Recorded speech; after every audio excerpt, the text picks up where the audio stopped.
ঘরে বসে নৌকা চড়ার স্বপ্ন পূরণ, তাই তো? আমার ছেলের নৌকা চড়ার অনেক শখ ছিল, তাই ঘরে বসে সেই শখ আমি পূরণ করে দিলাম। এবছরের এই বন্যা আমার ছেলের শখটাকে পূর্ণ করলো।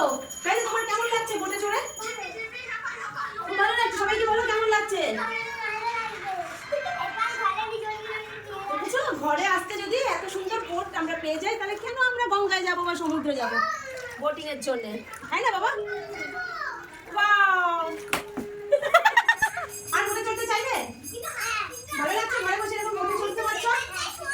আমার ছেলেদের বোটে চড়ার স্বপ্নটা তো পূরণ করতে পারলাম।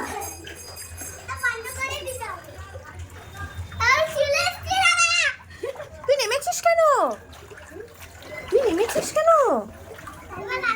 খারাপ সময়ে যে এত সুন্দর আনন্দ করা যায় সেটা আমাদেরকে না দেখলে কেউ বুঝতে পারবে না। কিরে, ঘরে বসে এরকম জল পেলে ভালো লাগে না?